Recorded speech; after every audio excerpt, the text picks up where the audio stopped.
And here we are. Hello, everyone, and welcome to yet another deep dive episode of At the Table, where we spill the tea on TTRPGs. I am your host, Tailweaver Omar, and I have the honor of welcoming the amazing, the talented, the light of the TTRPG community, Hope, from Hope TTRPGs. Hi there, Hope. Hey, thank you so much for having me. Oh, it's our pleasure. I'm so glad you were able to come. I hope your start of your weekend has been going well. Yes, it has been a great Friday. Awesome. It's great to hear. We are actually live at PAX, so I'm currently actually in my hotel room in a little side room. So excuse if you can see a little bit of some of the effects.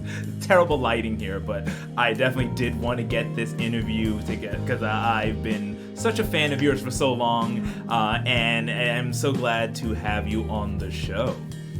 Oh, thank you. And honestly, that's such dedication to have a full setup in your hotel room. That's awesome. I'm just lucky enough that I have a very tiny but powerful computer, and the green screen is just a sheet, and then a monitor and my basic camera. So luckily, I was able to get that going. So excuse the echoes from the mic in this room if there is any.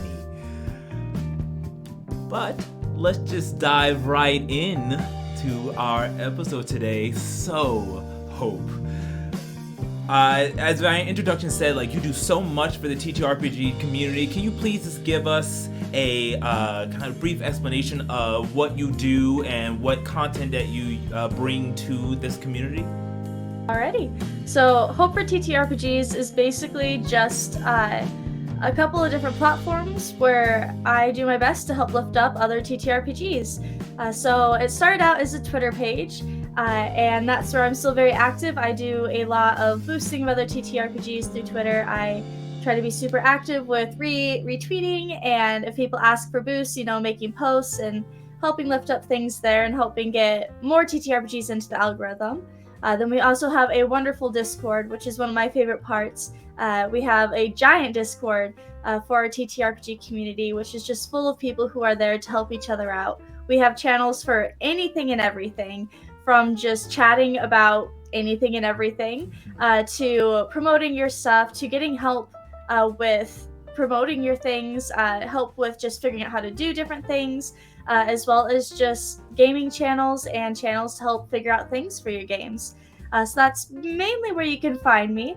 And that's kind of just what we do, just a community of people looking to help boost up other content creators. Awesome. That is great. What inspired you to just be this champion for TTRPG and have all this content in places for the content creators to go to? That is such a strong word for it. But actually, in a funny way, the way it all started was kind of by, I don't know if not necessarily a mistake, but definitely by chance. I started out being on a D&D podcast, and then it went on hiatus. And that was my first introduction to anything internet and podcasts, and honestly one of my first introductions to TTRPGs. And so when it was on hiatus, before I had run their social media, and I was wow, I really enjoyed doing that, and I had made all these friends. It's well, now if I'm not really able to post as the podcast, I'm how do I still get involved with the community? And I'm well, I had so much fun boosting the project, I'll just boost other people's projects. And that's how it started. I was just in college, so I don't want to say a lot of free time. I had a lot of distracted times during class where I was on Twitter and just retweeting friends and just, boosting other people up as much as I could, just because I was having fun doing it. And then within a week and a half to 2 weeks, we had already started to create a community on Twitter, and people were asking for a Discord. They're asking do you have a Discord for this? Do you have a Discord? And I'm I don't even know what a Discord is. But we started one, and it just kept snowballing. So it started as Twitter, snowballed into Discord community, and then there's just been so many doors that have opened because of a single tweet. Awesome. I mean, great big things can come from small beginnings, and yeah, exactly. And I remember I was there when I saw you first started your Twitter page and everything, and you were doing so much posting and so much uplifting that I was even myself was touching, like I needed to like contact you as well, because I know we had chat a little bit in the past as well, in all those many different chat rooms and stuff that they had up on Twitch. Not Twitch, sorry, Twitter. But that's fantastic. That's amazing that you, like, instead of just not doing anything else, you continued and felt that need or that want, that yearning to just keep helping others. Like, no longer just helping just yourself with the podcast, but with everyone that you've seen in the community. That's amazing. Yeah, it was so natural. I mean, so many of us that have TTRPG groups, almost everyone at the table tends to have some sort of homebrew or some kind of content creation that they do, whether it's like official or just something they do for fun. And so it's just so fun being at a table where everyone's lifting up everybody's projects.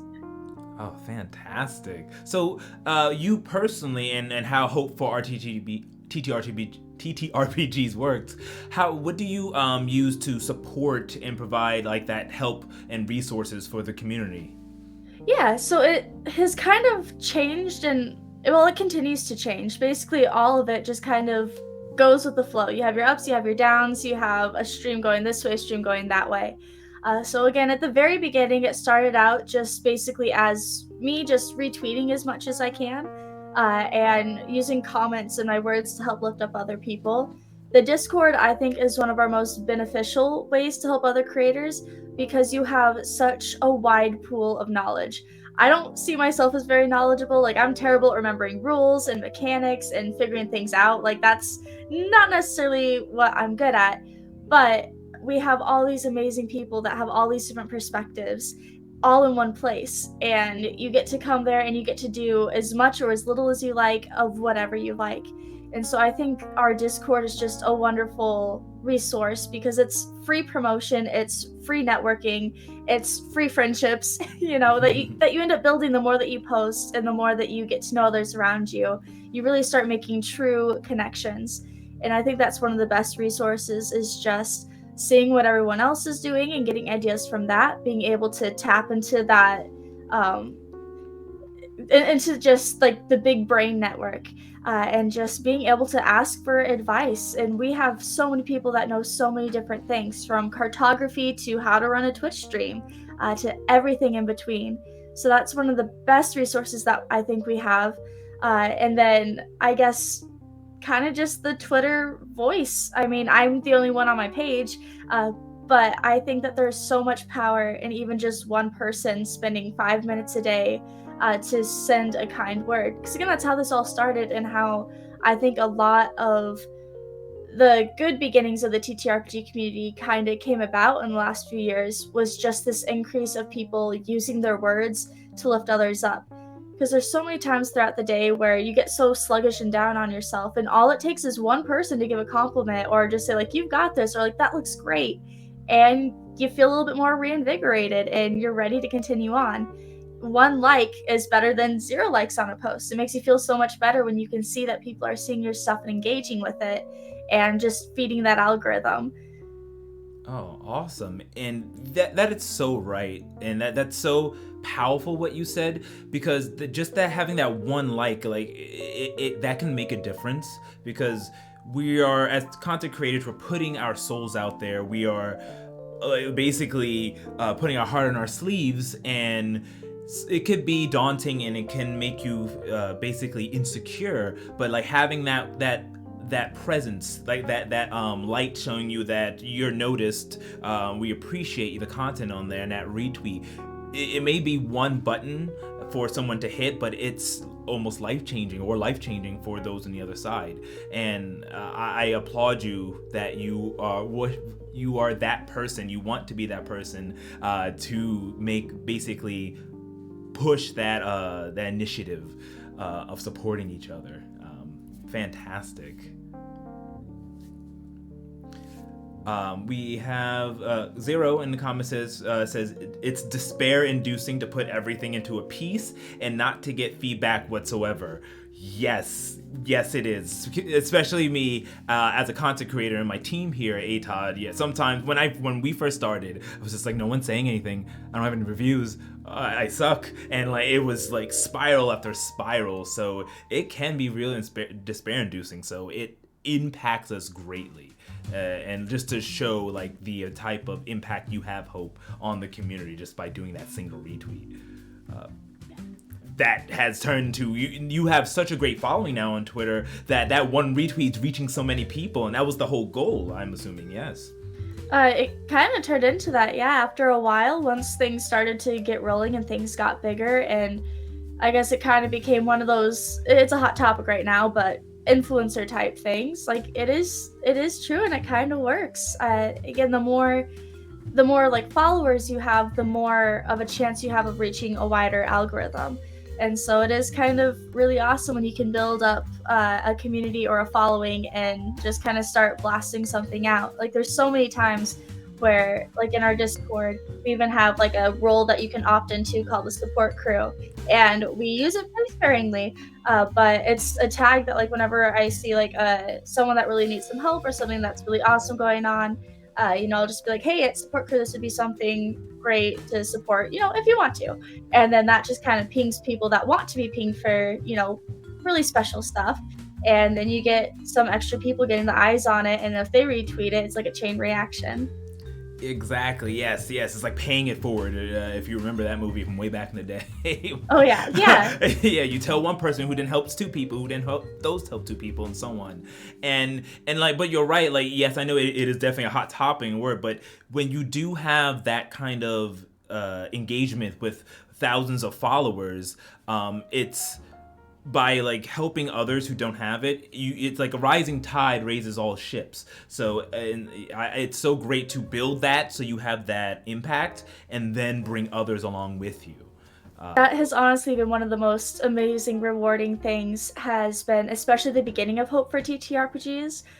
There are a lot of some of very near and dear people to me that they started after Hope for TTRPGs started, and now they are so much bigger than Hope for TTRPGs, and it's so awesome to kind of be like, oh my goodness, like I had a little bit of a part in their beginning, and just the fact that like we were able to raise people and help them. Well, again, the potential is all their own too. Like every credit goes to them, but it's just so cool to think that like we might have played like a part in helping them become bigger than what we even are right now, which is so cool. Oh, that's awesome. That's so awesome.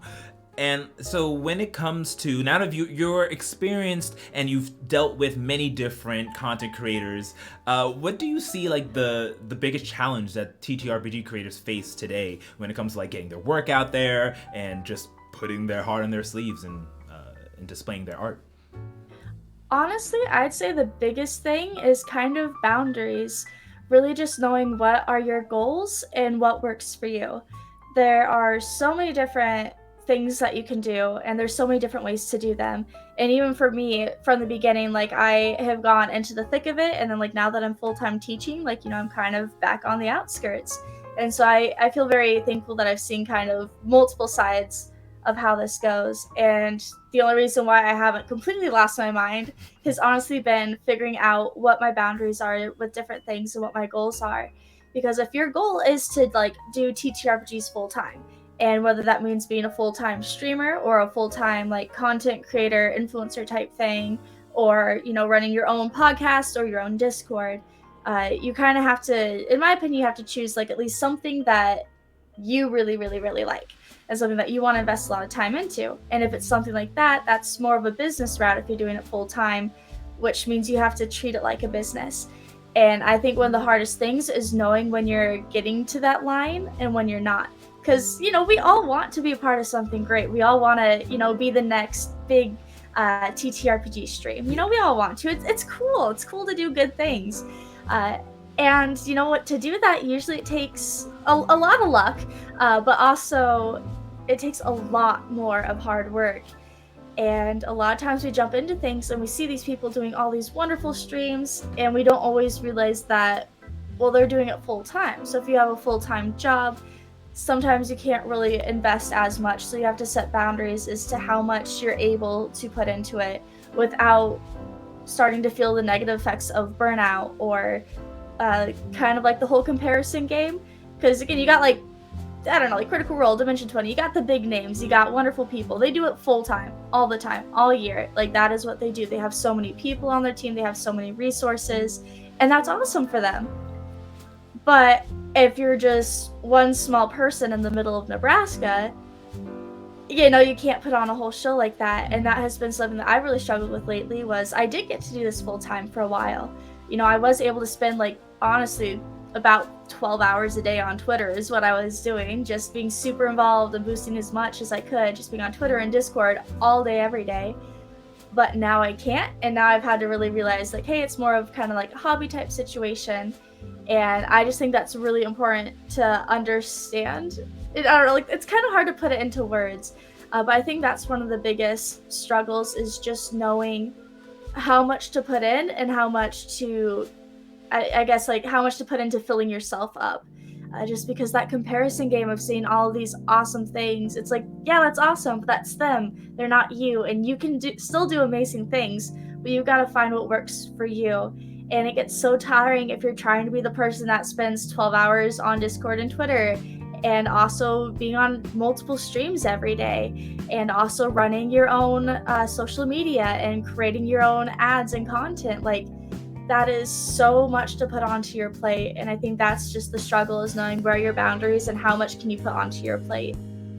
Oh yeah, 100. Oh man, you touched my soul saying that. As someone as well who's doing that.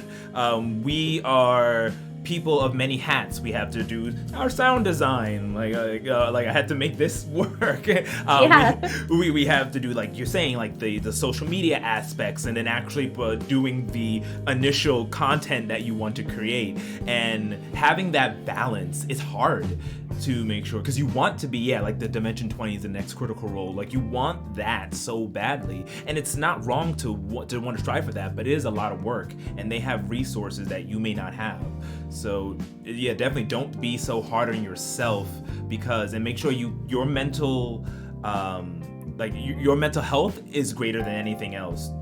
Balance, basically, what I'm taking from you, and I think you would agree, is that, like, have a good balance to that you're able to not sacrifice yourself for this. Yes, and also understanding that the balance changes. I mean, Yes. again, for so long, like every couple of weeks at the beginning, like the balance would change. And then while life happens, the balance changes again. And right now, I've had to relearn another balance, just with the way that life goes. Oh, totally, 100%. So here, what we on this channel like to do, when we hear the truth being spoken, we say snaps to that. So please, snaps to that. Because that is the truth. I can't snap right now. I've got a blister on my thumb for playing ukulele in elementary music class. Aww. But I can do my best. No worries. Awesome. But yeah, definitely, the truth has been spoken there. Colonel Blah, sorry about that. He turned in points for posture check, which I can go ahead and check my posture, and hydrate, which I don't have any water near me. Oh no! Shame on me. But hope will hydrate for me. There we go. Awesome. So my next question actually was going to be about balance, but we kind of cover that. So I would like to shift topics a little bit. So I would say, even if you want to use this example, which is pre-COVID and post-COVID, we've seen such a change in these last few years in the TTRPG community, from to how you interact with social media, from games going from live to being online. How do you think now in this day and age that the industry is changing, and then what do you think creators can do to evolve with it?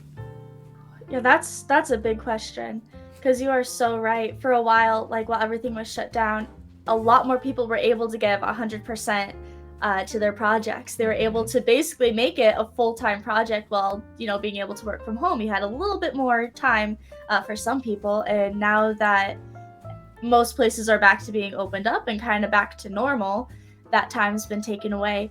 And so right now I've been seeing a lot of people who were able to hit the ground running with their projects and were super ambitious and did great things, and I feel myself somewhat in a similar boat.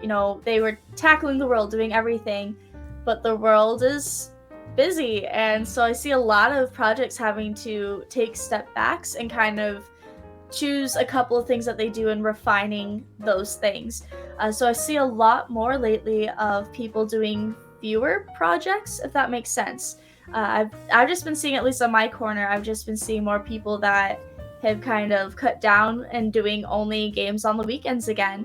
Well, again, before it was every day. It feels like we're going back to weekend gaming, but at the same time, like, there's so much more of a world for gaming online because everyone was able to get monitors and cameras and all the gear that you needed. And so it definitely has been online more. And then with all of this like new technology and all the amazing things that people have created just in the last few years that no one even thought possible, it does evolve fast and it's going to keep evolving. To stick with it, geesh, I don't know. I'm still kind of trying to figure out how to keep up with everything. I know, yeah. I'd say a lot of it is just it kind of just seems like it chops down to being active online and finding your group, and then kind of just sticking with them, just kind of seeing what's happening. I mean, you can always look to what's happening on above. So, next time that like you see a really high view stream happening, you can always see like what are they doing, and usually whatever they're doing, they've got a lot of resources, so they're probably going to be doing the next thing. You can always hop in on that too, taking new opportunities. Like lately, what are they called?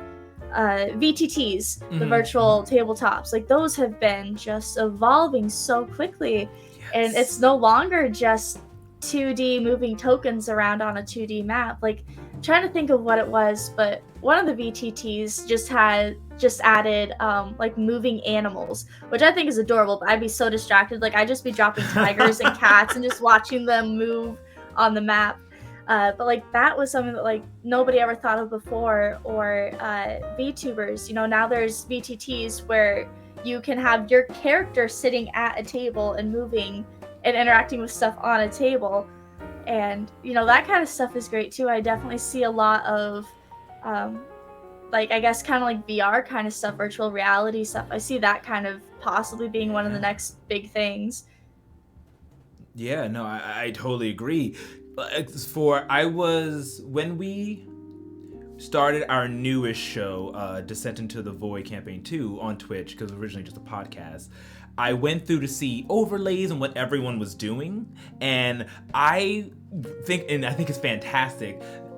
See a lot of VTubers or like the PNG tubers where it's just their images, and I think that opens up so much more because a lot of people don't want to be on camera. They don't want to show themselves, but they still want to have their voice on. They want to play. They want to be in there. They're just shy, or for whatever reason have you, they don't want to show themselves. And like having that option, that accessibility is like, sure, you can just you can become a character, like put on your characters, that persona, and then like it's so freeing. And I had the chance, one of our shows, the Radiant Citadel uses the minis, and they kind of light up and down and bounce when someone talks instead, and it's so fun and cute. But yeah, I totally agree with you. And I wouldn't have known to do that if I didn't look at what other people are doing who have been evolving with it. So basically, use the resources. Other streamers are resources, basically, that you can help you. Exactly. And I do see like it going to more of a virtual, like, if you watch anime, like some Sword Art Online isekai type jumping into the Matrix like experience, especially with this VTT. Like we are affiliate of Fantasy Grounds, and it's so cool, and they keep releasing new things. But I played with Foundry, and I played with Tailspire, and they're all like trying to make it as interactive as possible, and I'm for it. I'm here for it. Oh yeah, I definitely think that's probably the next big thing, is just being as immersed as possible. And honestly, I'm so here for it. Like, I don't have like the VR gaming set, like where you have like the goggles and the controllers, but I cannot wait for the day when like you can create your own character and be running around in game as your character. Like when we say like we make an attack, like I want to actually like make an attack like in real life and have that like be in the D&D game and like being able to see it, because I'm a very visual person. I love having visuals. Like I think that would be so cool, just to Oh see my God. it coming out of your own hands. I would be. I think that it may be a little bit, but I don't think we're too far away for something like that. And I would be. Could you imagine just? It would be a lot of work for the DM to like kind of build like a virtual world, but I feel like it's doable. I would do it. Oh yeah, it'd be so fun. Yeah, hop into a thing and just hear the DM's voice over, and as you walk through the town. Oh So man, cool. that would be so cool. Yes, yes. Someone out there, coder, developer, that is what we want. I Yes. don't know coding, so I can't do it, but no, someone out there can. Make me my Sword Art Online, please. Yes, please. Awesome, awesome.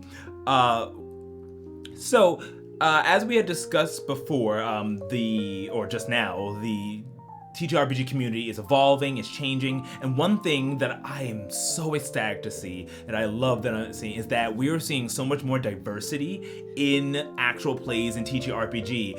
I've had the pleasure of working with so many different content creators who are uplifting women voices, people of color, neurodivergence, and LGBTQIA, everything. And I'm just like, it wasn't there so many years ago, and now it is coming out the woodworks, and I think it's fantastic. How do you see, in your opinion, on like the evolution of diversity within the gaming community?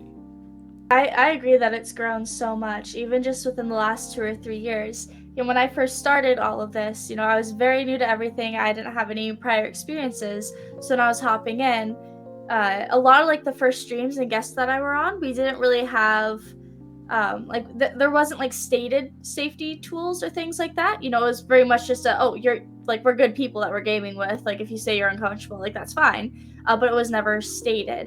And for a long time, and honestly, I'd say until about this year, if you wanted to find marginalized voices, you had to look for them. And honestly, like it was really like hard to. And hard might not be the right word, because it's good work to do. Like you need to do it, but like it takes a lot more time to look through the algorithm to find that stuff before.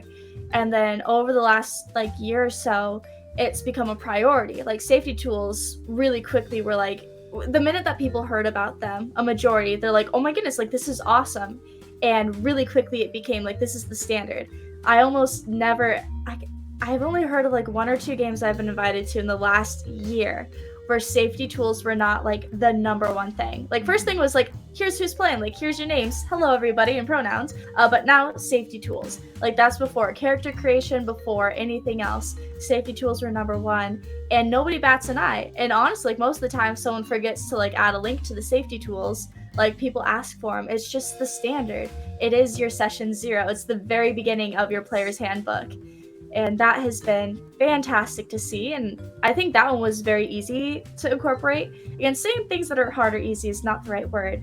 But it was just something that everybody wanted to, because I believe that a majority of the community is really good. Everyone wants to just have fun playing make-believe and making stories together. And so no one wants anybody to feel left out or have a bad time. So everyone was so great with just accepting safety tools and making them a standard. And then when it comes to marginalized voices, it really took a lot of people standing up and saying that they will not be a part of something if a marginalized voice isn't going to be a part of it. It took a lot of people saying like, hey, I want these marginalized voices to have like first spot, or just saying like, I want events specifically catered to these marginalized voices. And we did that for probably about a year or so, I'd say, where that was the main thing, was just having to make that space. And about this year, it doesn't seem like we're having to make that space, because that space is there more than it was before. And there's still a ton of work to go. This has not been fixed. It has not been solved completely. But it's so great to see that it's the norm. You don't see as many just all white men casts anymore, which is fantastic. It's like people are making space. They've made that space, and now it's just there, and you don't have to go searching for marginalized voices. You can see them so much more readily because people have been so great about making that space a permanent space. Again, there's still a lot of work to go, and it's not perfect. There's still a lot of cruddy stuff out there, but it has gotten better, and I'm really excited to see it just getting better and better because all these voices are being raised up and all these events are happening. Like, oh, was it TTRPG Gifts, or however you want to pronounce that name? They did like an Ace Con, which I thought was awesome, and now I'm not sure if the registration for it has closed or not, but like now they're doing a trans con where it's TTRPGs for trans people. Like, that is so awesome that they are making that space. And those kind of things, like, they used to be really new and like a new idea, and you never saw them. And they're becoming, like, I don't want to say like common, but they're becoming normal, which is what they should be. This should be the stuff that we see all the time. Oh, 100%. And yes, I 1000% agree with you. And like you said, we're still not quite there, but we've gone such a long way. And like yes, I can turn on a channel and see it's not hard anymore to find like a voice of color if I want, or a all women group or something like that you wish to resonate with. I just think it's like fantastic and such an amazing time to be in TTRPGs, to see how it is flourishing, especially today, because if you are in America, those of you who are watching as well, you know there's a lot of terrible things that are happening to people of our trans community, to LGBT community, people of color. Like they basically, like, not to bring it down south, but just more like to this realization that like in certain states, Jim Crow laws are coming back, and they're banning drag queens, and it's just seeing all this I want to say, like, these horrible things happen, but at least in our community we are strong and we are making that efforts to uplift those voices and hush out all those other ones, all those negative voices there, and it's like it does bring tears to my eyes. It is wonderful. And another kind of hot topic is that, you know, people say that there's a lot of toxicity in the TTRPG community space, whatever word you want to use for it, and while they are correct, at the same time that toxicity has always been there, and it hasn't been until the last few years that it started to get called out. And I think that's a big reason why we're feeling it, is because like we had a year where a lot of big names in the community, like, it was such a huge deal when they showed their true colors and they were nasty colors, and it was really hard like that first year, because it just seems like every couple of weeks there was a new name, and then the drama that surrounded it lasted for a long time. And now, like, it still happens, and there's still a bunch of like awful Twitter accounts, there's a lot of awful people out there, but I think a lot of it is that we're calling attention to it and we're not standing for it.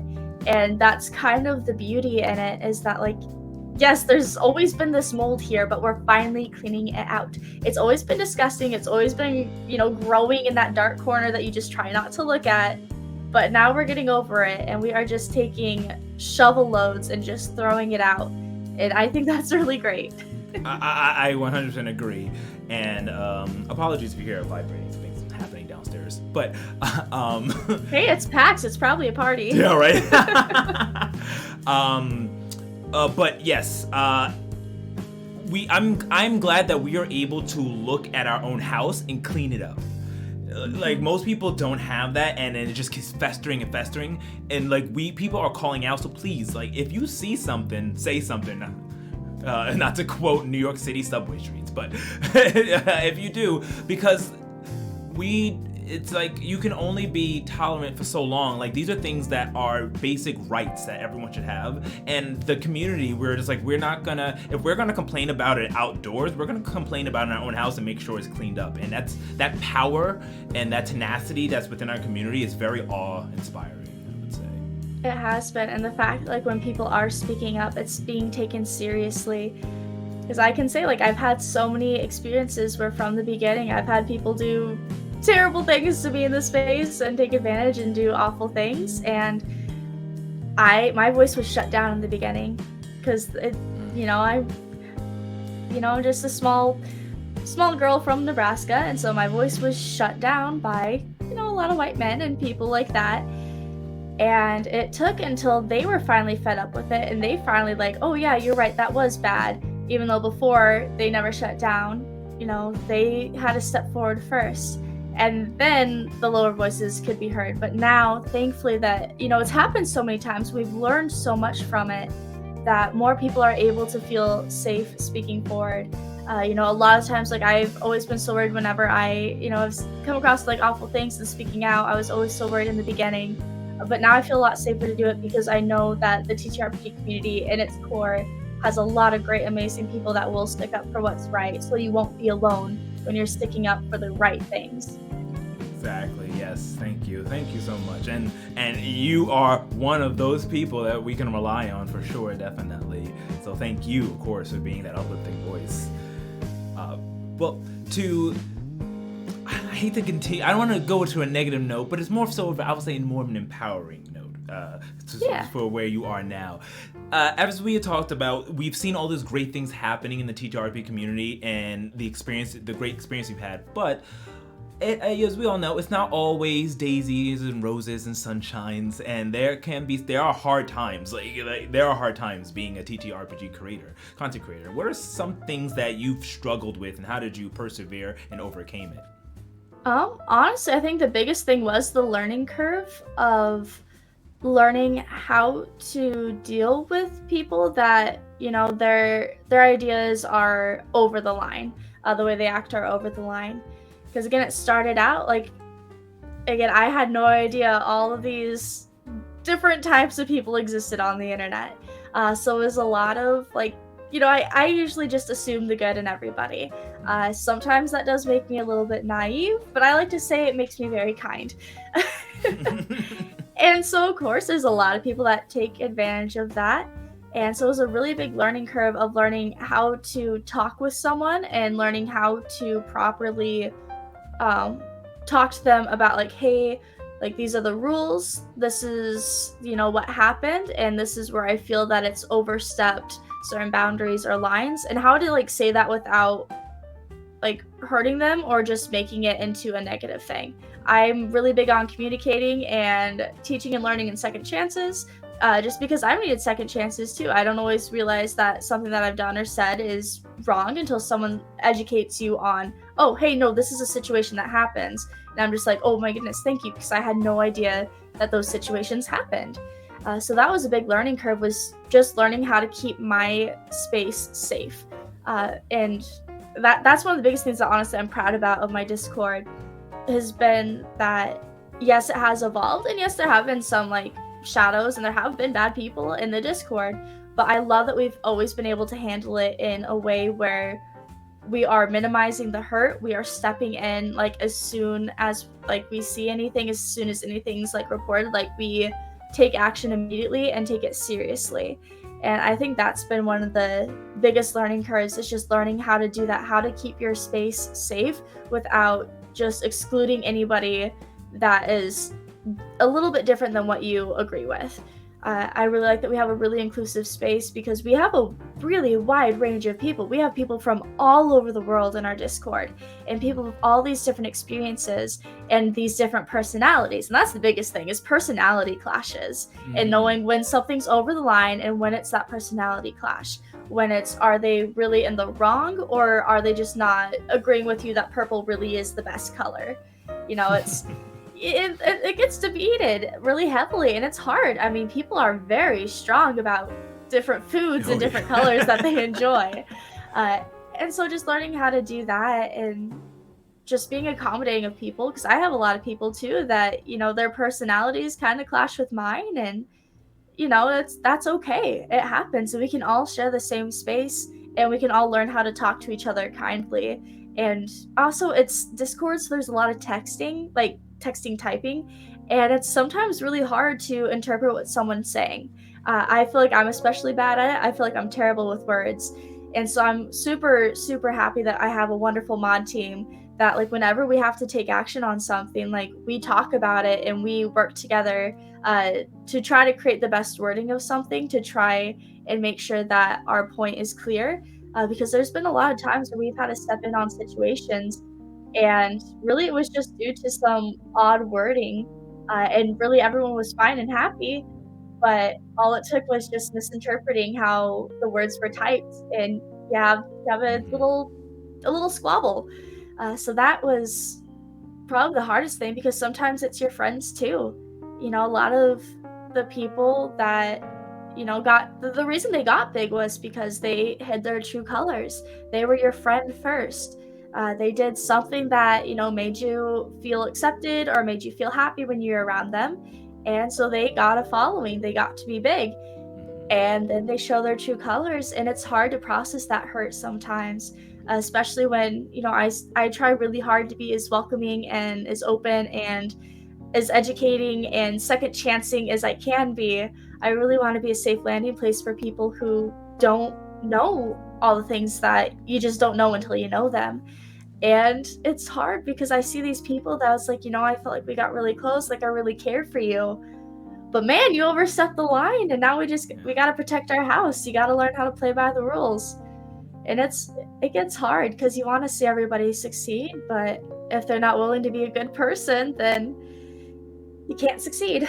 Yeah, exactly. And that's such a hard, I guess, lesson to learn, or talent or ability to cultivate, because a lot of people are just either shy or they don't want to step on people's toes and instead like get themselves stepped over without being heard. So it does take kind of like a tenacity or an experience to or a level of experience to be like, no, this is not right. I know we're best friends, but you can't, because you have to your self-worth is insurmountable, and people don't seem to have that in their head. They think that, oh, this person's talking, or this is my friend, and they forget about their own self-worth. So I would definitely say, and it's so great that you were able to achieve that too and overcome it. It is such a barrier to cross, to be able to like basically stand up for yourself and what you believe in.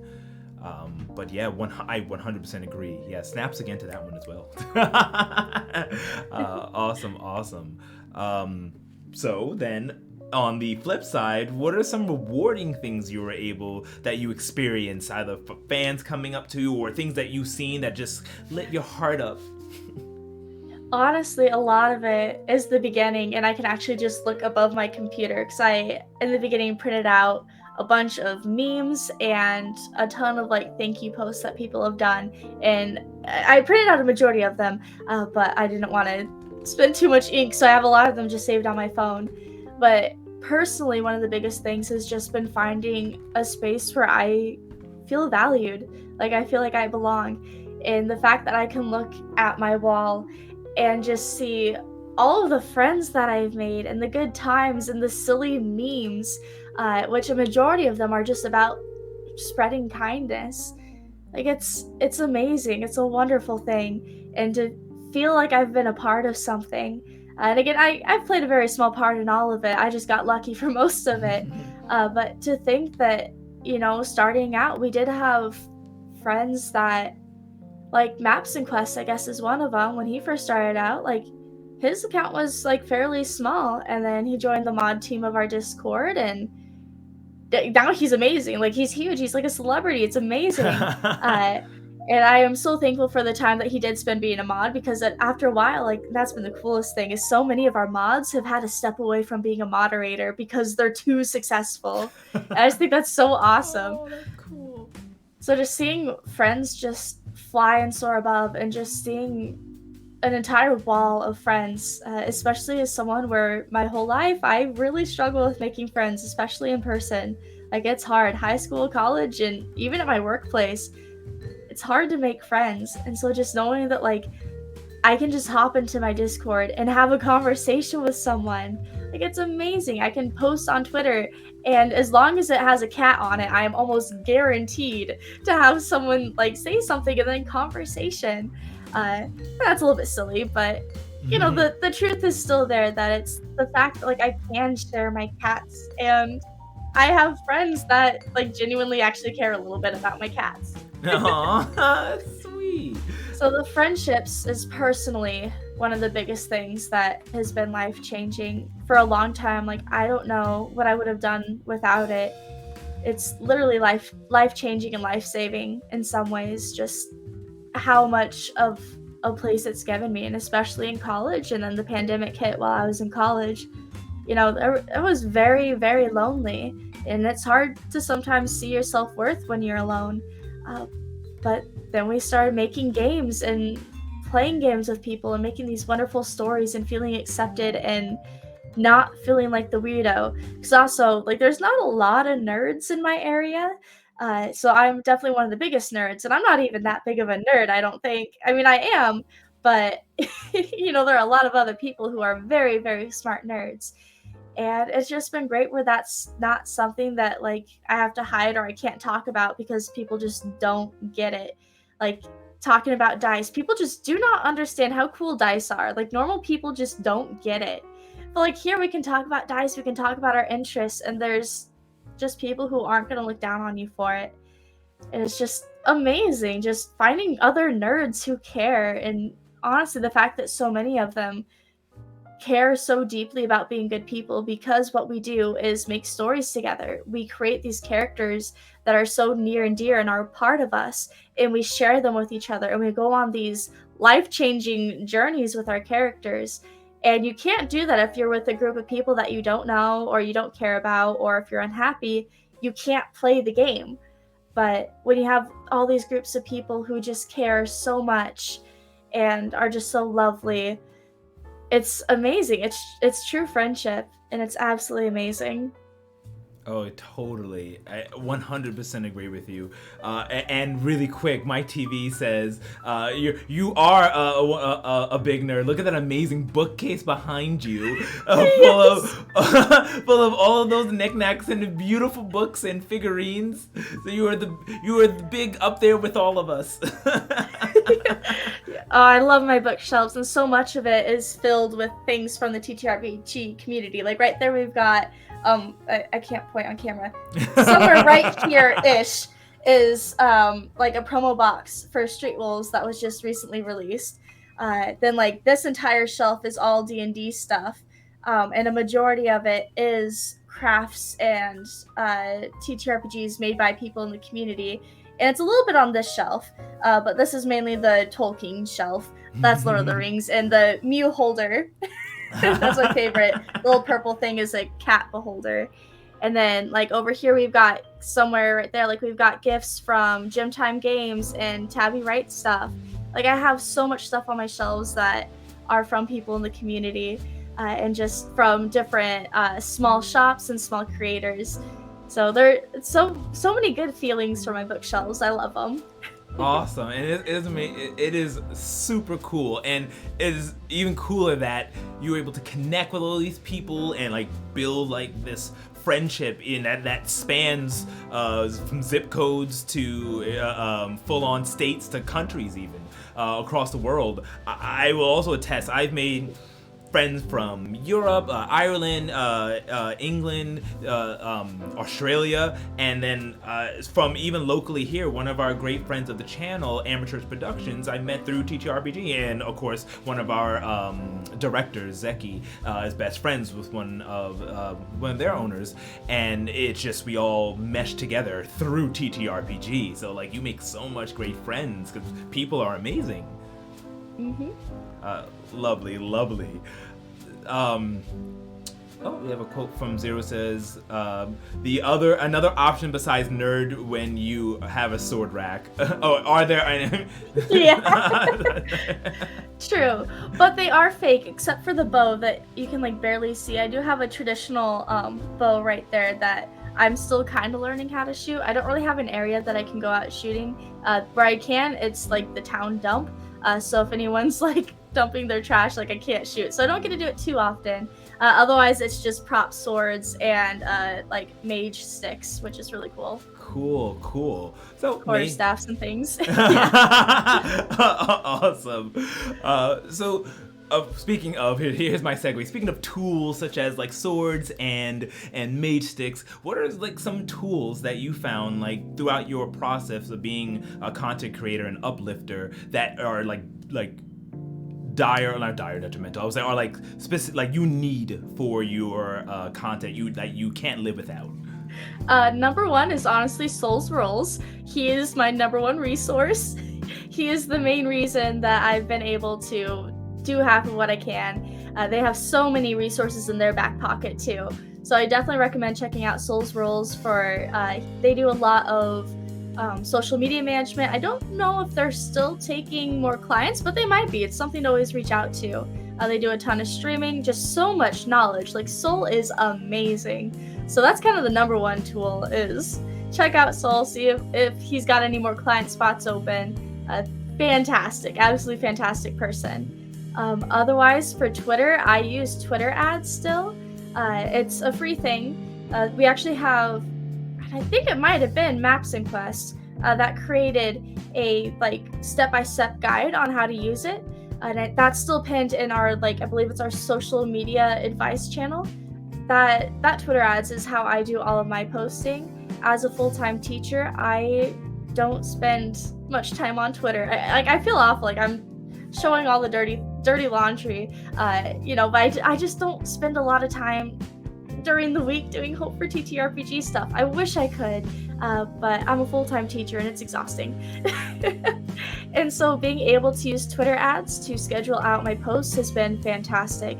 I only have to spend an hour on the weekend and either creating new posts, or it saves your old posts if you choose to save them as a draft. And then all I have to do is click schedule, click the day, click the time, and it's good to go. So I only have to spend about an hour doing my posts, but at the same time, my posting has gone down.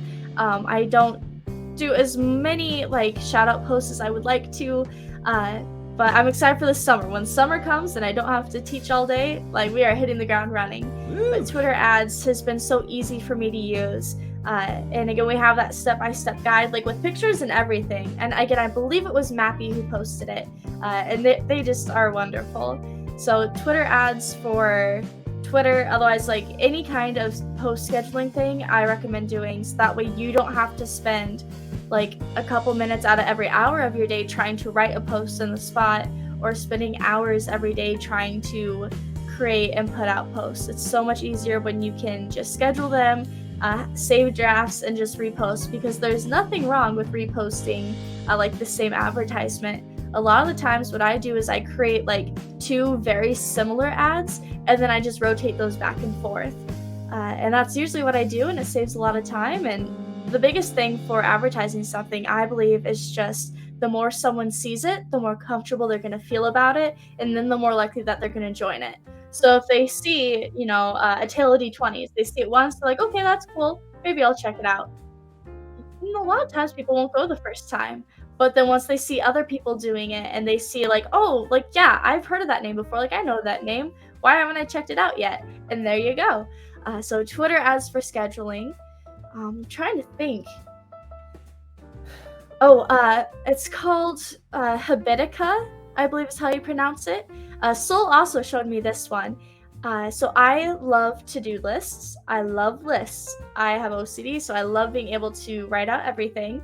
And Habitica allows you to create daily tasks, to-do lists, and things like that. And it's a game. So when you complete a task, you get points for it, and then you can redeem those points for your little character, which you can choose to be a mage or a ranger and things like that. And you get pets like dragons or wolves, and it's pretty fun. I enjoy it a lot. So it kind of gamifies your tasks. So if you're someone who wears a ton of hats and it's hard to do, if content creation and creating posts is not your thing, then well, at least now you can get some points for it, and maybe you can get a new hat for your character, which looks really cool. So Habitica was something that I love and I utilize all the time. I put anything from the smallest of tasks to the biggest of tasks on there, and you can even adjust how much points each are worth. And it also is just rewarding to get your stuff done, but also rewarding to get the little stuff done. For a long time, I would even put as a task things that you're thankful for, just think of 3 things that you're thankful for. It's okay, just did that, now I can get my points for it.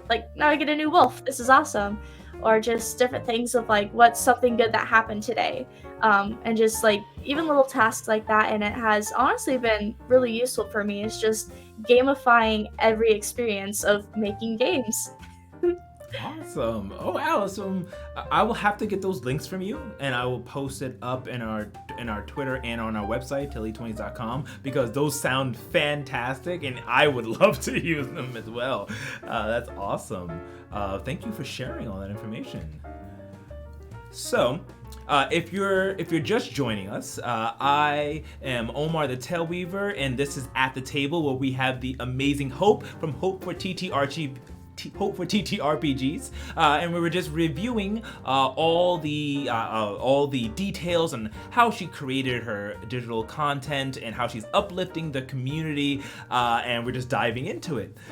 So, Hope, my next question is about some future vision. We're gonna go a little bit ahead. It's like X amount of years in the future. Where do you see the TTRPG experience, like let's say in the next 5 to 10 years? Oh boy, I don't even know what I'm doing next year. uh, um, I don't know, especially with a lot of big changes. Right now, like personally, a lot of it's been centered on Twitter, just because that's the platform that I like the best. I know it's a dumpster fire right now, but I think it's a great platform for being able to like have discussions. So like I like Twitter, and it was okay for a while, and now it's a dumpster fire. And so I kind of see possibly TTRPG Twitter going somewhere else. I mean, we've kind of tried a couple other platforms, but I honestly also haven't tried them because I haven't had the mental space to try to tackle a whole new platform, which is terrifying and scary and hard to do. You spend so much time building up one, to move to another is hard. But I don't know if there's going to be something different. Because, I mean, when TikTok came out, that kind of revolutionized a lot. Like, yes, we had Vine before, but TikTok has already been so much more than, like, Vine ever was. And there is a big TTRPG community there. But I don't feel like it's as solid as Twitter, just because also you don't get as much talking through TikTok. And so I kind of see in the next 5 to 10 years there being some platform that we just haven't thought of yet, that might be it, like something that's like Discord Plus, where you get the chatting and you get community engagement, but you also get kind of like an algorithm to find new things. And I don't know, there's got to be something that someone has thought of that we might migrate to. So I see kind of having a new TTRPG hub in the future. Awesome. Yeah, I can see that. I would love to see something like that, and then like a way for you to, like, let's say Discord for instance, and you're like in a channel and like you can get all these like live plays, and like almost like your television, you can kind of click through them. It's sort of like Twitch, but I don't know how, like, but more compacted into a Discord server. I think that would be pretty cool, and it'll allow people to be like, hey, we're chilling on Saturday, let's look at we're featuring this Twitch channel today, or something like that. Yeah, someone's gotta be thinking of like a clean way to do it. Cause I know a lot of people have like tried to do things like that, or you have like basically like Twitch channels where like they stream technically 24/7, just different shows, and they kind of make like a TV channel out of it. And then I know like for my Discord, the way that I find Twitch streams, honestly, like if I have a free moment, or if I'm not doing anything and I can have a stream pulled up, I honestly just go into my Discord and go to live announcements and see the list of whoever's live. So there are some like people that have already done things like that, but definitely not in like a revolutionary, very clean, easy to use way. So that would be awesome if someone can figure out how to make that really accessible.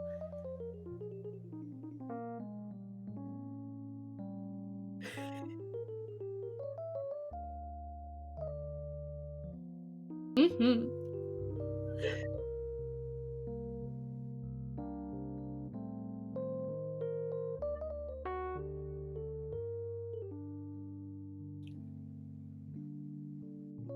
Yeah.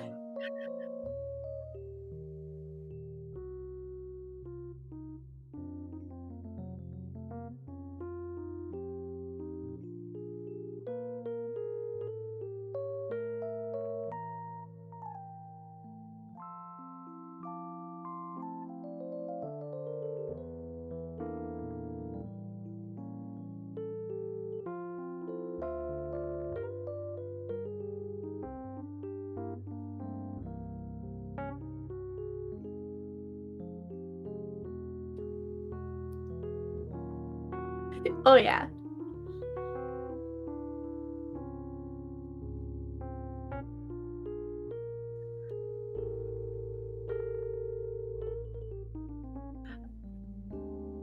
And I'm a very chatty person. You get me going, I can just talk for forever.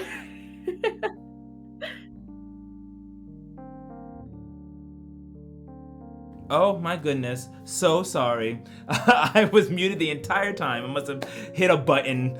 Close space. I'm sorry. Thank you, Zero, for saying that. I did not notice that. So sorry, everyone. But one thing that I do want to ask you is, what now that we've gone over where you see the TTRPG community going, what things do you want to change that are right now, like that you want to have different, like within the next few years or sooner?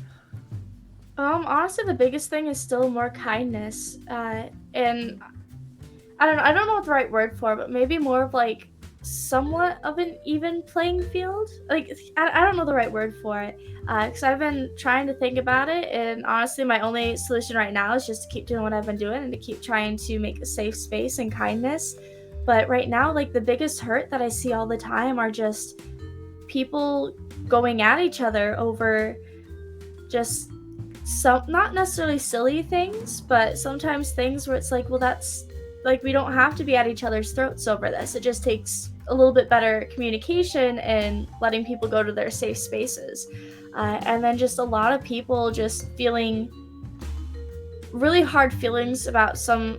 I don't know. Again, like it's hard to put into words, but there's just seems to be a really big thing like against influencers and people with a lot of followers and stuff like that. Like people who are like, I don't know if I want to say like higher up, but there's just a lot of hard feelings towards them. And I get it. There's a lot of kind of cliquey stuff. It does feel like all of like the higher up people are in a clique, but at the same time, a lot of it's just that's their friend group. That's just who they know. A lot of the people who are big right now, they started out at the same time. They helped each other get to where they are, and they don't mean to be leaving anybody out. They don't even know they are. They're just doing the best that they can. But when you're a brand new person and you're like definitely just seeing what TTRPGs can be for the first time, and you see people that are already well established, like sometimes it feels so hard to get into that. Like it feels so hard to get into their circles. And there's not necessarily, like, I don't know if there necessarily is a good way to fix it because a lot of it is just people having friends. And it's hard. People want to be with people that they feel safe around, and it usually takes time to do that. And a lot of us have been hurt really bad in the past, so it's hard to open up to new people. So I think just being able to see some more opportunities where you don't have to meet a certain quota to be thought of for something. Like, well, we already have a stream of like three people that have 50 plus, like 50K plus followers. Like, do we really want to take a chance on someone that has 5K or 1K? And for a while, the community was doing really good about trying to lift up the smaller accounts, but so many people got their hand bit by reaching out to help. Uh, and it's just a hard thing. And so I don't know if there really is a perfect solution to it. I think a lot of it is just reaching out your hand, but wearing a good glove so that way if they try to bite, you don't get hurt. And then just not getting too scared of it and keep trying. And also understanding that just because you see other people having fun at a party doesn't mean that you can't have fun too. It doesn't mean that they're excluding you. Um, and a lot of it too, I think, is just getting people to reach out. Um, going back to just a single comment on Twitter. That's usually how I've made a lot of my friends, is just starting out by, when I see stuff that they're doing that I like, just putting a good comment, like a good like saying, just like that looks awesome or that's so cool or like you look like you're having so much fun. And then the more that you do that, the more that they're gonna say like, oh, hey, this is like an actual real person and we're starting to understand their voice and they're gonna feel more comfortable around you because you're someone that they can now like draw other experiences from. Like they know who you are a little bit. So I think a lot of it is just encouraging people to not give up, to just keep going. You'll find your people. And then just also not getting discouraged when some people aren't your people. Everyone's got different personalities here, and I just feel there's so much hurt in the community of people just wanting to be friends so badly, but not being able to break through certain walls, and other people just not knowing how to handle these situations because they're a situation, they're hard to handle. So I want to see more kindness. I want to see more people reaching out and doing more events where they want to make friends, where they do care about everybody in the community, no matter if you just hopped on the platform for one day or if you've been there for 20 years. I would love to just see more kindness, just more people taking time to show kindness to others, and not just the same people that they know every day, but taking that chance to hop into a hashtag and scrolling through and seeing someone that you've never talked to before, you have no idea who they are, and just leaving one good comment. Doesn't mean anything's gonna come of it, but that's goodness, that's kindness being spread. And I just would love to see more just goodwill to everybody. I think that would help out with a lot of the problems, is just assuming good intentions when people are doing things and spreading good intentions.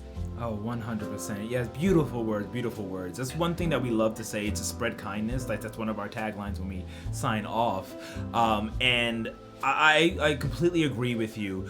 One thing I found, so I used to, especially when we first started, we're still young to be honest, but I remember when we first started, thought it was so daunting to reach out to people, especially because I saw, wow, X thousand followers, or then I'm not sitting on under 100, or and so on and so forth, and putting them on a pedestal that I thought could never be reached. And then when you actually reach out to them, you actually engage, and I mean, they're like, like we were saying before, there could be some a-holes who, like, we need to call out, who might bite your hand, but more than likely a person just needs like that little push, because they're just like you and someone will hit me on my DMs and I'm not ignoring them.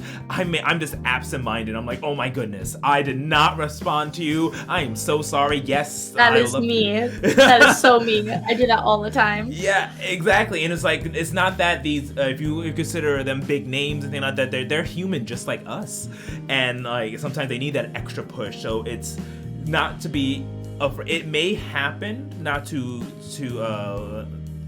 fake lie on expectations, but it's more valuable to reach out and give them the benefit of the doubt, and you'll make so many new connections. Yeah, that seeing that voice, they'll go, oh my goodness, and then it'll start clicking in their head, because we're all human. Exactly, and numbers are just numbers. There have been so many times throughout this whole journey, like I've had people like say like I'm a big name, and to this day I'm still like, do you know who you're talking to? Like, it's just all perspective, and it's just so crazy to think like that some people do that. Or like the biggest thing that at first actually really hurt my feelings was the first time that I heard that someone was like scared to talk to me. Like, it happens all the time in Discord. Like, people would rather talk to somebody else in the Discord about a problem than me, because I'm the owner of it. I'm Hope for TTRPGs, and I'm just like, I'm scary. Like, oh my goodness, like, I'm so sorry. And it has nothing to do, honestly, with me, or, well, I hope it doesn't, or like how I talk or anything. It's just the perception of numbers and things like that, where people are just scared to reach out to numbers. And I can tell you, numbers mean nothing. I feel the same at 10K as I did, honestly, at like the 500 to 1K mark. I feel about the same. I just know that like milestones in the beginning, like every like 50 in this, and of course like also like I grew really fast on my Twitter. I got really lucky, and so like for a while I had like 100 followers a day. It was crazy. It's like every day was a celebration.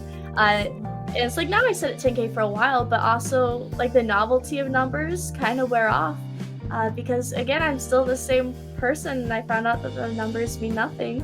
And again, my DMs are always open, my PMs are always open, and it may look like, oh, well, someone has 10K followers, like they must be so popular and have friends and so many conversations. Nope. I've got like 2 people that I talk to daily in my Twitter PMs, but otherwise I get a message maybe once a month. I actually don't really like have that many people that like reach out that often, and so don't let numbers daunt you, because again, I'm just a person, and I really like conversation.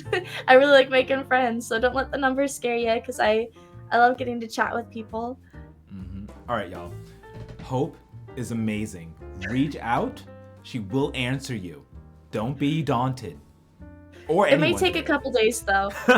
We are human though. Checking some of them. Exactly. We're human though. We don't always check, but keep messaging. I do on the weekends. The weekends I'm like, always on my phone. Like, I'm 100% of TTRPG stuff on the weekends. It's just during the week. Taking care of tiny humans is exhausting. Oh. Trying to be a teacher during the day it's exhausting. And can I say thank you for that, by the way, being a teacher? That is such an important job, and thank you so much. Thank you. I enjoy it, but it is exhausting. But that's been another thing about TTRPGs that's life-saving, is I am so glad I have TTRPGs as an escape and a hobby from just the pressures of everything else and the exhaustion of work. It is so nice to have TTRPGs to look forward to on the weekends. It's so reinvigorating, because I've kind of, like, you can look at my Twitter over the past few weeks, you will see exactly what days that I start posting, like, I feel so great, like, this has been a great, like, I've had a day off, like, I am motivated. It's always when I've had a day to think about TTRPGs. It's motivating. It's awesome. Awesome. That is something that I love about TTRPGs. It's so cathartic, and I find that people have misconceptions. They're like, oh, you're just playing a game, or like make believe. Well, yes, we are, but it's not something to just like throw away and be wishy-washy. Like, oh, it's nothing. Like it is like just as good, or say just as can't think of a good word, but important as a pastime as someone who wants to watch sports or wants to do like, or whatever pastime you have. Don't yuck someone else's yum. Yes, I used that just this week. I literally taught it to all my classes this week. Yes. I think yeah, exactly. Because we do this as a way to express ourselves. We do this as a way to basically deal with our own issues. And it's not something just to be like, it's not some frivolous thing. It's important to us. What are like some common misconceptions that you feel that people have of like our community? Well, right now it's just that it's super toxic, which, I mean, some corners are, but I feel very thankful that, honestly, my part of it might be that I have taken a couple of steps back, but I feel like my corner, there's still a lot of positivity. Like, when I go to, like, my following page on Twitter, like, I love everything I see. The For You page, there I start to see a lot of, like, okay, this is kind of beige, this is not great. But following page is great. I love my Discord. So I think a misconception is that it's just full of toxicity, and I think it just takes some time to find your people, find the people that mesh well with your personality. So that's probably the biggest one. The other one is just probably that, like, we're the lame type of nerd, and that, like, you know, we don't have any friends and all we do is play Dungeons and Dragons in our basement. And it's like, okay, well, yes, but we actually have so many more friends. And, like, it's so crazy. It's just like, we're not lame anymore. Like, I was walking through Walmart last week. There are so many D&D books, like, on, like, the main shelf. And again, I'm from a very, very tiny town. Like, I have to drive like an hour to get to the nearest Walmart. And so to see that tiny town Walmart that's an hour away to be full of D&D books is fantastic. It's like the nerds are taking over. Yes. We're not the lame nerds that people thought. Like, we're the awesome nerds. Exactly. The meek shall inherit the earth. Yes. 100%. I love that it's becoming mainstream, because like ever since like so in the I'm aging myself. So like in the 80s it was the satanic panic, and it was like D&D is the devil and all that stuff. And then like especially in the household I live in, it was like anything fantasy magic was evil, the devil, and all the things like that. And it kind of showed across all of, at least here in America. And now that we've had so many different shows, Critical Role is a great part of it, Dimension 20, Stranger Things, as among other, that brought it to the mainstream. People like, hey, maybe we were crazy back in the day, and maybe this is actually really cool and we shouldn't like shun. And it's like, finally. Yes, exactly. And that's still prominent. Again, I'm from a small town in Nebraska, and there's plenty of people that still think satanic panic when they hear Dungeons and Dragons.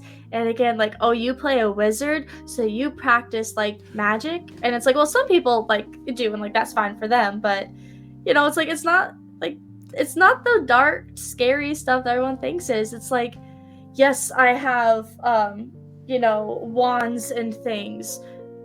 I don't think I'm a scary person. Like, I just like being a nerd, and half the time I just play healers or I play tabaxis. I like playing cat characters, and yeah, so I think that it's a big misconception.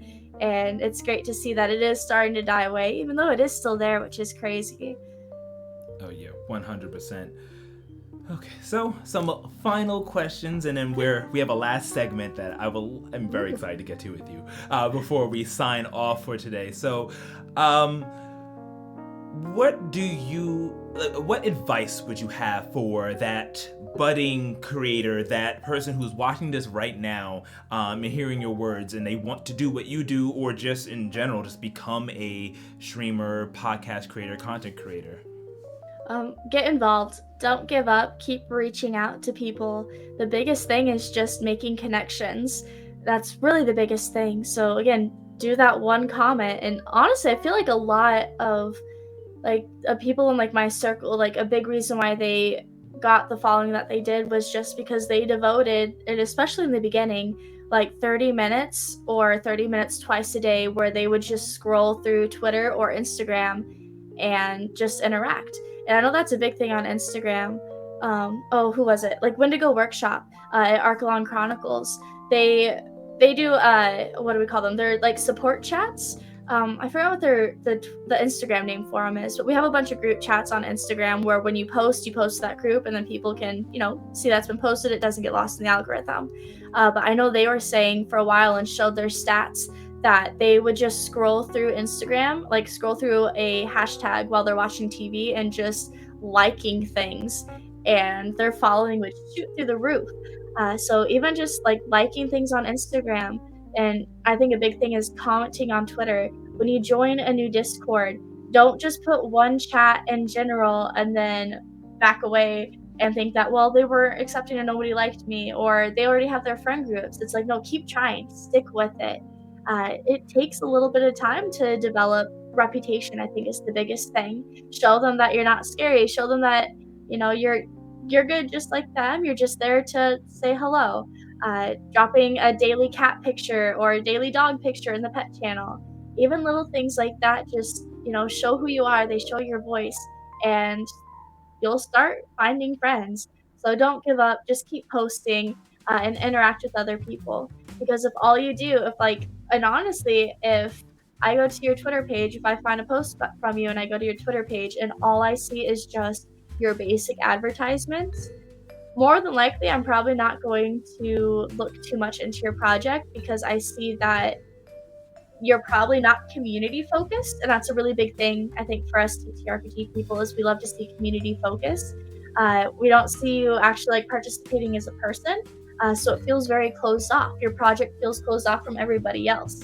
But now if I see that like you've taken the time to retweet a few other people, or if I see that like you've been commenting and reaching out to other people, it's like, oh, you're a real person and this is great. Let's be friends.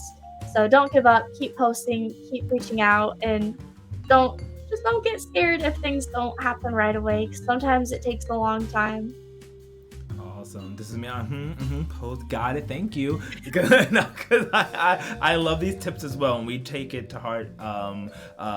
Especially all the creators that we have who come on our channel, because you guys are so well knowledged and wise, and these are just such great tips that anyone can follow, seasoned or beginner as well. So thank you so much. So, and then one final question before we get into our last segment I do want to ask you is that where do you see the future of Hope TTRPGs going? What are some things or goals that you have in mind, if you might give us a little sneak peek? Oh yeah, I'm excited to share. Again, as I've already mentioned, I'm a full-time music teacher, and I'm also a first year. So this has been a crazy year of learning for me. I'm also not at the right school for me. It's not the best fit. So I'm also still I'm putting in applications and interviewing at other schools too. So I've got another job change, still music teacher, still the same thing, just a different school, but I've got that change coming up. And so during the school year, I found out that the best balance for me really is just to kind of keep TTRPGs as mainly a weekend thing, but still interacting and doing stuff that makes me happy and doing it as much as I get joy from it during the week. So during the school year, things do get a little bit quiet, but the Discord is always popping. There's always people there. So during the school year, it's really just a lot of me boosting other people and their projects, which is what I'm here for. So that being said, if y'all have any projects, like let me know. I do have a Ko-fi where I do have sponsorship tiers, but I mainly do stuff for free. So don't feel like, oh, I have to like join the Ko-fi to get an advertisement. There's like a very small percentage of my posts that are done through sponsorships and things like that. I love just boosting. So if you've got a Kickstarter or if you've got a podcast, Twitch streams like that, really just let me know. Just talk to me, be a person, give me some good information, and more than likely, as long as it's not like bad stuff, like literal bad stuff, I love to help boost. So that's basically what I do during the school year. But I am so pumped for the summer. So before I started full-time teaching again, we had pandemic and college, so I had a lot of free time, and so I want to get back to doing the shows on Twitch that I used to do. So I already do very infrequent pop-up cozy gaming streams, mainly Pokemon, but those are going to be coming back in much more frequency. My goal for last year was to play every single Pokemon game, and I didn't do it. And so now my goal for the summer is to get a good chunk of that done. So we're going to be playing a lot of Pokemon. I've got some collaboration ideas of playing Pokemon with other TTRPG people. So just lots of cozy gaming. Every Saturday, and still through the school year, every Saturday, except for this one because we are taking a week off, I've got a campaign that we host. But then I'm also excited to hopefully bring back our community support streams. So that was a stream that I did on Sundays where people would submit their projects and then I would talk about them and kind of like review them on stream.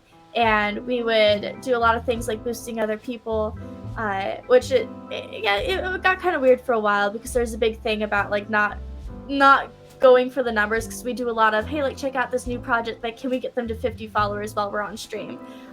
Always, like, it's great to do that, but always make sure that it's not just to get the number, it's because you genuinely like the project. But I'm trying to think of some new fresh ideas for our community support stream. And then one of my favorite things is our Roll to Know, and it's a very relaxed kind of interview show where I just bring on creators that are available and you roll a dice, and whoever rolls the highest gets to ask whoever rolled the lowest a question. And it can be any question. It can be a question from our Google Doc, where we also had like so many people from the community got to type in their questions on the Google Doc. So we have questions from so many people, and that was so fun, just getting to kind of do a roundtable interview and getting to know more people in the TTRPG community. That is probably the biggest thing that I'm excited to bring back. So those are kind of my projects. I don't really do a lot of like game creation. But I do a lot of trying to do community events in the Discord. I'd love to start bringing back our Friday game nights and things like that. I'm just excited to get back into it and streaming more and being a guest more. Like, oh my goodness, I miss getting to just do one-shots and things with people. So I'm hoping to do a lot of that this summer.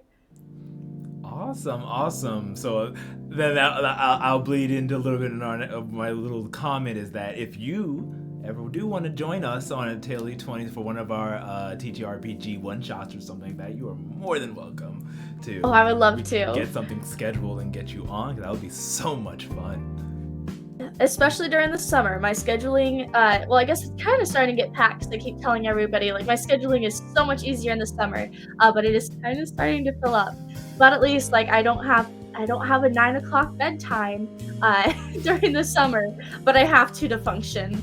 Like, I have to wake up really early, and I don't like being a grouch. It's no fun teaching, like, elementary kids when you're a grouch. Yeah. So, like, I have a very strict bedtime during the school year.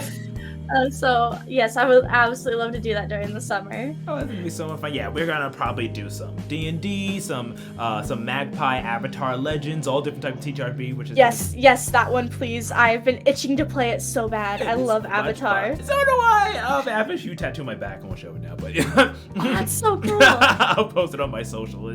I love Avatar, and so I got to play a couple of sessions I got to run, and it is so much fun. Especially when the players are fans, and then you just go off and doing all the vending and storytelling. Oh yeah. Okay. I will hit you up when we're doing it during the summer, and yes, we will chat. Okay. So Now for the final section of our segment of our episode is where we ask the guests to create a concept and we build together, or you build yourself, a TTRPG character. Just something that you've always wanted to play or excited to play. We go to like your class and background and kind of general feel. So what are you thinking about playing next? Ooh, that's a good question. Goodness. I am excited to say that I did get asked to play in a one-shot next month, and I've been trying to think of what I want to do. Because usually my comfort character is just a healer, but I've made a lot of clerics in my time. And I'm usually the type of person that, like, when I find a class that, like, I play it for a long time until I know it inside and out, and then I move on to something else. So right now I've been playing a lot of clerics and a lot of warlocks. So I'm trying to think. Anything. Let's see. I do like psionics a lot. I like mind powers. Oh, nice. So maybe something with that. Sweet. And what kind of so like a psionic psychic type character, and what kind of background? Like a gritty, or like maybe someone who's like hopeful or mean, or what feel are you going for, like a background? Right now in my campaigns I've been playing very very almost arrogant, egotistical, very out there, outgoing, like in your face, either like ambitious or just like I'm that cool kind of characters, because I needed those characters to boost my own confidence. But I've been playing a lot of those, so honestly I think going back to a very wholesome character would be very nice. Like I like a lot of wholesome with like one like dark touch to it. So like Grave Domain clerics, I love playing those, but I love playing them like as my personality. Just like, oh yeah, like everything's great, but do you like the skeleton that I just raised? Or like I just brought this person back to life. Like that's not creepy at all, right? Like we're just here to have fun. Like I love doing that kind of stuff. Wholesome with a touch of kind of like, where did that darkness come from? Awesome. So we could get like a very wholesome, a psionic character who with like, I'm trying to see if I could just come up with like a quick backstory idea to someone who's like pure and like maybe absent-minded to the fact that this is something dark and they think it's just something quirky. It's like, hi, I'm trying to think of, I can't think of it on top of my head, but maybe they control something with their minds and like a skeleton or something like that, and they're just like, this is just my familiar or something like that, and you're just like, that's kind of creepy. I like that. Yeah. Awesome. Well, this has been such a fun time, Hope. I knew we were gonna have a great time and just hit it off. This is fantastic. Thank you so much. I generally am. From your personality to your humility to everything you do in the community. I want to just say thank you from the bottom of my heart, and everyone else out there in the TTRPG community that you've supported. You've been such a light to our community and to those around you. So thank you. Oh, thank you. That feels really good to hear. Again, I try to do my best, and it's been hard when you have to take steps back, but it's good to hear that the good work is still good. Yes, totally. So, where can everyone find you? I know we have some of your links down below there, but where are the places that they can reach out to you? Basically, look for Hope for TTRPGs anywhere. I respond mostly to Twitter and Discord. That's the things like I check whenever I'm bored. So multiple times a day. So if you want to reach out to me, Twitter and Discord is probably the best. I have a bunch of affiliate links on Linktree. So if you like really cool nerdy t-shirts from Dungeon Glitch, that's in my Linktree. Use code HOPE15 for 50% off. Same with dice. I am a dice hoarder, which you can't see it. Part of my collection is on this shelf, hidden behind a box. And then over here I have drawers full of dice from Adventure Dice, where if you use code HOPE10, you get 10% off of those. So I've got a bunch of just fun little things in my Linktree that can help you out. Again, on Saturdays, but not this Saturday because we are taking a break because our DM is going to watch an orchestra play Final Fantasy music, which is so cool. So we're taking a week off, but otherwise on Saturdays you can catch a long-going D&D campaign, which is one of my favorites, and I get to play my favorite character that I've ever made, Blazing Claw. She is a crazy Hexblade warlock, and her goal is to kill the Raven Queen. So lots of crazy things happening on Saturdays.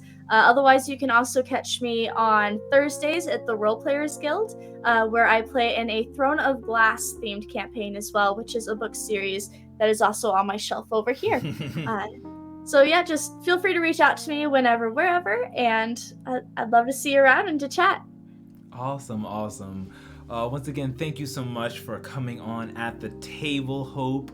Definitely will be in contact to get you one of those one-shots that we do.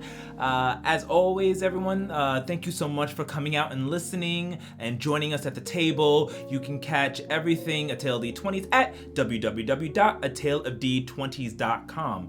You can also follow us. Mostly, I update more faster on Twitter than I do on the website, and you can follow us on Twitter and other social medias at A Tale of D20's.